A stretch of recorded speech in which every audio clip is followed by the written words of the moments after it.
నా కన్నతల్లికి ఆపరేషన్ జరుగుతుంటే దగ్గరుండి చూసుకోవాలని చెప్పి బెయిల్ తెచ్చుకుందా. దాన్ని కూడా తప్పుగా చిత్రీకరిస్తున్నా.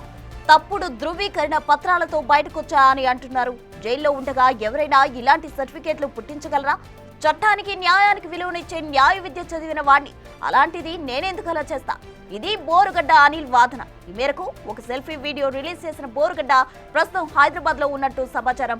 దానికి సంబంధించిన బ్రేకింగ్ న్యూస్ ఇప్పుడు మనం చూస్తున్నాం. తనను పర్మనెంట్ గా జైల్లో ఉంచాలని చూస్తున్నారంటూ బోరుగడ్డ ఆరోపిస్తున్నారు. అంతేకాదు తనకు తన కుటుంబానికి ఏదైనా జరిగితే ఆ పూర్తి బాధ్యత బాబు లోకేష్ పవన్దే అవుతుందని అంటున్నారు బోరుగడ్డ అని.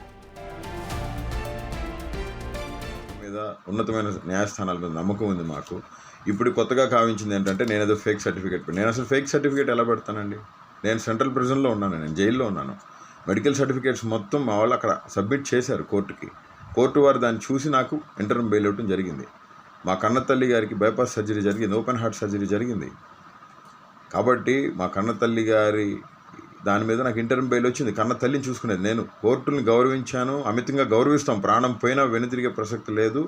కోర్టులకే, కోర్టు మాటలకే, కోర్టు న్యాయమూర్తుల మాటలకే కట్టుబడి ఉంటాం. బాబాసాహెబ్ అంబేద్కర్ వారసుడిగా, దళితుడిగా, నేను ఒక లా చేసిన స్టూడెంట్గా నేను మీకు అందరికీ విన్నవించుకుంటుంది ఒకటే, నన్ను ఇబ్బంది పెట్టి నాకు బెయిల్స్ రాకుండా నన్ను పర్మనెంట్గా జైల్లో ఉంచాలని చెప్పి కూటమి ప్రభుత్వం, నారా లోకేష్ గారు, పవన్ కళ్యాణ్ గారు, చంద్రబాబు నాయుడు గారు చేస్తూ ఉన్నారు. నన్ను చంపాలని చూస్తున్నారు. నాకు ఏమైనా, నా కుటుంబానికి ఏమైనా దానికి కారణం నారా లోకేషే. చంద్రబాబు నాయుడు, పవన్ కళ్యాణే. మరొకసారి తెలియజేస్తూ, నేను ఇంటర్మ్ బెయిల్ మీద ఉన్నాను. నా కన్న తల్లిని చూసేవాళ్ళు ఎవరు లేరండి, మాకు దిక్కెవరు లేరు. దేవుడే మాకు దిక్కు. బోరుగడ్డ అనిల్ సెల్ఫీ వీడియోకి సంబంధించి పూర్తి వివరాలు మా ప్రతినిధి శివ అమరావతి నుండి అందిస్తారు. శివ, మొత్తం మీద చూసుకుంటే బోరుగడ్డ అనిల్ వీడియో వ్యవహారం ప్రస్తుతం ఆంధ్రప్రదేశ్ లో హాట్ టాపిక్ గా మారింది.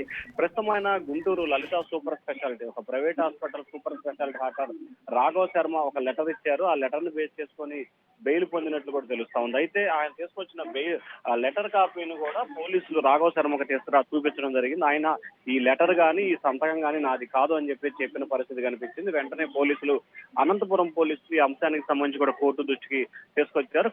ప్రస్తుతం అయితే కోర్టు ఖచ్చితంగా అతను బెయిల్ ని డిస్మిస్ చేసే ఆలోచన చేస్తుంది. వాస్తవానికి బోరుగడ్డ అనిల్ తల్లి చెన్నై హాస్పిటల్లో లేదు అని చెప్పి కూడా పోలీసు వర్గాలు అయితే చెప్తున్న పరిస్థితి కనిపిస్తా ఉంది. కావాలనే కొంతమంది జైలు అధికారులు, కొంతమంది అధికారులు కూటమి ప్రభుత్వానికి వ్యతిరేకంగా పనిచేస్తూ దానిలో భాగంగానే ఇండైరెక్ట్ గా బోరుగడ్డ అనిల్ కి సహకరిస్తున్నారు. ఆ సహకరించే క్రమంలో ఇటువంటి పరిణామాలు జరిగాయని చెప్పి పోలీసులు భావిస్తున్నారు. అలాగే కోర్టుని మోసం చేసిన దానికి సంబంధించి కూడా బోరుగడ్డ అనిల్ పై మరో కేసు నమోదు చేసేందుకు అధికారులు అయితే సిద్ధమవుతా ఉన్నారు. Thank you Shiva.